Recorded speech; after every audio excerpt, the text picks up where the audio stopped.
बच्चों, बोर्ड में फिजिक्स का पेपर टफ आने वाला है। सीबीएसई ने कुछ ऐसे चेंजेस किए हैं जो आपको सोचने पर मजबूर कर देंगे। लेकिन आपको चिंता करने की कोई बात नहीं। मैं आज आपको 1 से 5 चैप्टर्स बताने वाला हूं जो आपको इजीली सेफ जोन में लाके खड़ा कर देंगे। और अगर हाँ, किसी बच्चे के दिमाग में यह है कि पेपर इजी आएगा, तो यह वीडियो आपकी सोच बदल देगा। मैं सच्चाई और सॉल्यूशन दोनों इस वीडियो में आपको प्रोवाइड करने वाला हूं। तो ध्यान से शुरू से अंत तक पूरा वीडियो देखिएगा, जैसे पूरी बात आप डाटा बेस्ड पूरी बात और उसका सॉल्यूशन आप समझ सकें। Welcome to Arvind Academy. मैं हूं अरविंद सर। मुझे 25 साल से ज्यादा का टीचिंग एक्सपीरियंस है, इसीलिए मैं बोलता हूं easy physics with Arvind sir. तो अरविंद एकेडमी चैनल को सब्सक्राइब कर लीजिएगा आसान भाषा में फिजिक्स पढ़ने के लिए। देखिए, ये 2026 का रियल पेपर है। मतलब 2026 बोर्ड एग्जामिनेशन में सेट 1 जो पेपर आया था वो यहां पर मेंशन किया है, जो कि सीबीएसई की वेबसाइट पर मौजूद है और हम लोग के पास तो था ही, बच्चों ने भेजा हुआ था।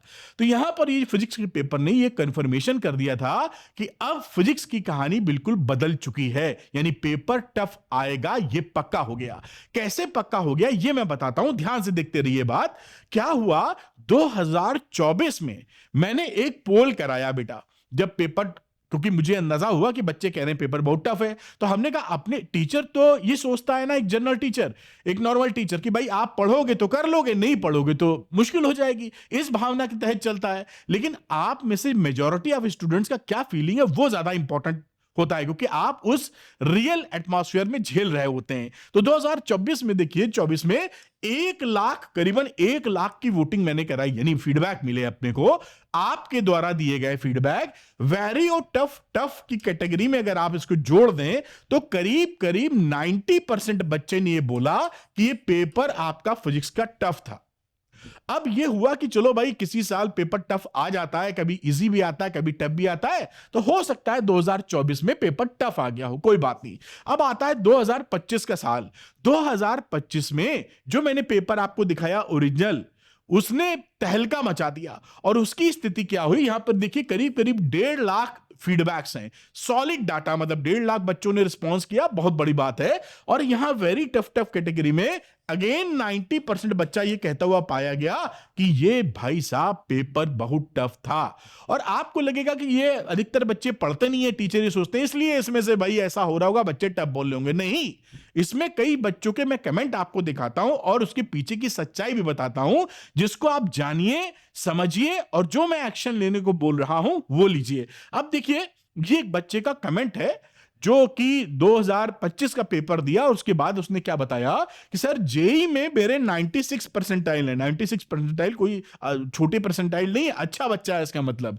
पर बोर्ड्स में नहीं हुए 75, अब मिनिमम 75% का क्राइटेरिया फुलफिल नहीं हुआ, तो आईआईटी में सिलेक्शन, मतलब आईआईटी के इंस्टीट्यूट्स में तो नहीं पढ़ पाएगा, बाकी कहीं पढ़ना हो तो बात के लगे, यानी एडमिशन लटक गया। अच्छा, एक बच्चे की बात हो सकता है भाई, किसी बच्चे को, लेकिन ये हल्का बच्चा नहीं, 96 परसेंटाइल जेई में आया था।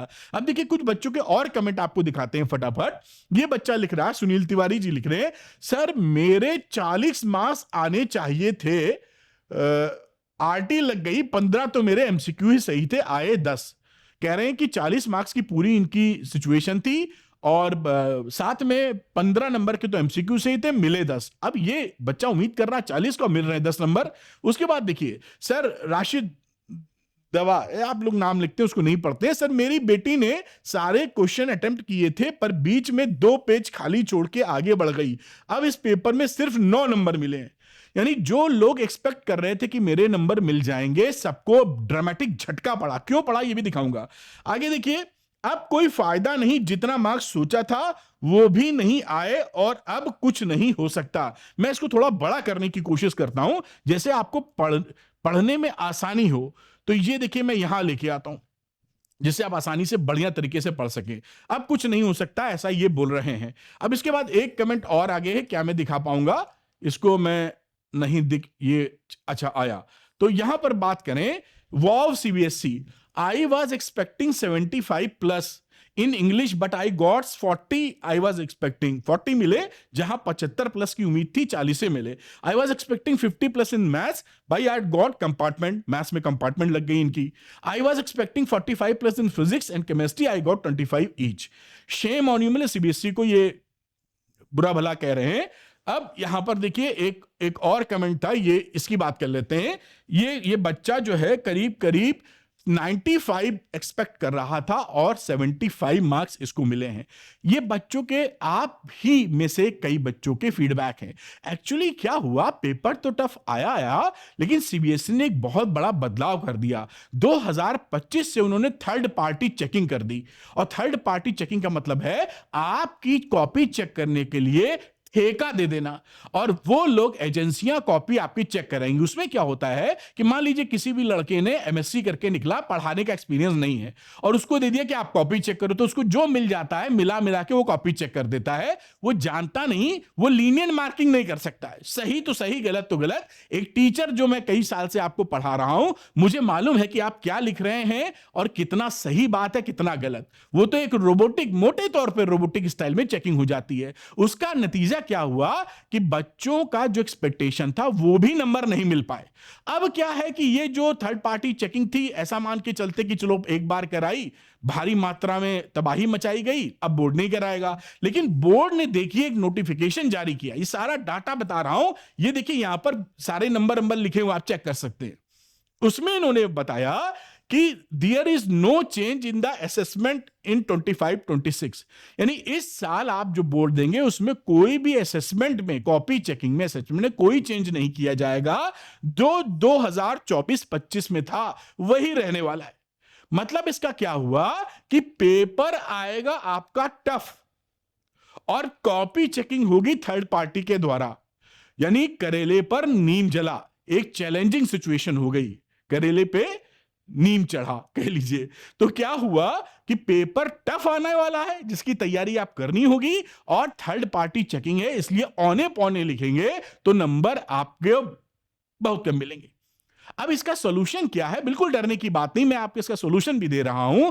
पढ़ाई पे फोकस तो आप कर ही रहे होंगे, लेकिन इस ड्रामा, ये झंझट के तहत जो सीबीएसई अक्सर करता है, ये दिखाने के लिए कि बहुत बड़ा चेंज कर रखा है, उससे बच्चे हो गए शॉक्ड। क्योंकि एक तो पेपर आप टफ दे रहे हैं और ऊपर से थर्ड पार्टी चेकिंग कर रहे हैं, तो आखिर बच्चा पढ़े तो पढ़े क्या? आप तो सर्कुलर दर सर्कुलर इशू कर देते हैं, फिर ठंडे बस्ते में बैठ जाते हैं। अब यहां पर आपको मैं बताता हूं वो चैप्टर्स जिनको फोकस करके आप स्मूथली 40 नंबर तक ला सकते हैं। इन पे स्पेशल फोकस कीजिए। तो चैप्टर पहला रे ऑप्टिक्स, जो अक्सर आपको 9 नंबर तक क्वेश्चन इससे पूछे जाते हैं। उसके बाद सेमीकंडक्टर जो 7 नंबर का आता है, थ्योरेटिकल चैप्टर है, 1-2 फॉर्मूले हैं जिसपे न्यूमेरिकल आपके बनते हैं। पोटेंशियल कैपेसिटेंस 6 नंबर का आता हुआ दिखेगा बोर्ड एग्जामिनेशन में। करंट इलेक्ट्रिसिटी करीबन 6 नंबर कंट्रीब्यूट करेगा। अल्टरनेटिंग करंट करीबन 6 नंबर, वेव ऑप्टिक्स 6 नंबर। तो ये 5-6 चैप्टर्स अगर आप करते हैं फोकस करके, आप स्मूथली कहां चले जाएंगे? 40 नंबर में। 70 नंबर का थ्योरी आना है, 35 से ज्यादा गेन कर लिए, पास फेल की चिंता मुक्त। और बाकी आप पढ़ेंगे ही, ऐसा तो है नहीं यहीं रुकेंगे। तो आप ये इस पे स्पेशल फोकस कीजिए, इन चैप्टर्स पे, जिससे आपकी बात बन जाए। और प्रैक्टिस के तौर पे 10 साल के पीवाईक्यू जरूर लगाइएगा। एनसीईआरटी को फोकस कीजिएगा, घूम फिर के यहीं से बातें पूछी जाती हैं। और उसके बाद डेरिवेशन डायरेक्टली 8 से 10 नंबर के आते हैं, ज्यादा नहीं आते, लेकिन उससे जुड़े क्वेश्चंस आते हैं, इसलिए डेरिवेशन भी अच्छी तरीके से लगाइए। 10 साल के पीवाईक्यू, एनसीईआरटी, डेरिवेशन। अब कई बच्चों को क्या होता है कि इसको टुकड़े में ढूंढने में बड़ी दिक्कत होती है, अच्छा एक्सप्लेनेशन नहीं मिलता।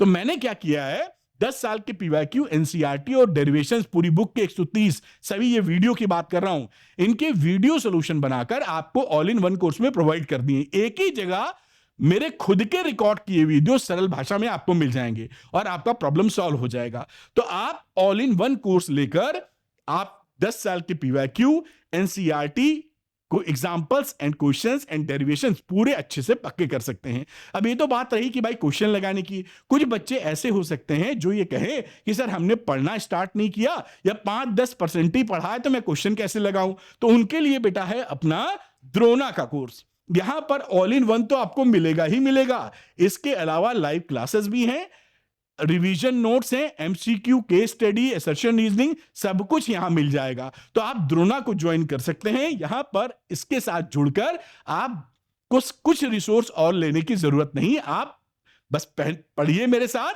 और सीखिए आसान भाषा में फिजिक्स। अब जो बच्चे द्रोणा लेना चाहते हैं, एनरोल होना चाहते हैं, वो अरविंद एकेडमी ऐप को डाउनलोड कर लीजिए। डिस्क्रिप्शन में लिंक मिलेगा, उसके स्टोर सेक्शन में जाइएगा, यहां पर द्रोणा मिलेगा, उसको ज्वाइन करें और मेरे साथ तुरंत जुड़ें। देखिए पेपर कैसा भी आए, लेकिन अगर आपकी स्ट्रैटेजी सही है और पढ़ाई पे थोड़ा फोकस कर रहे हैं तो जरूर आप अच्छा नंबर लेके ही रहेंगे, और मैं आपके साथ खड़ा हूं। जो भी इशू आए मुझे कमेंट कीजिएगा। Stay motivated, stay focused. मिलते हैं अगले वीडियो में। Thank you, good luck to you, bye बेटा।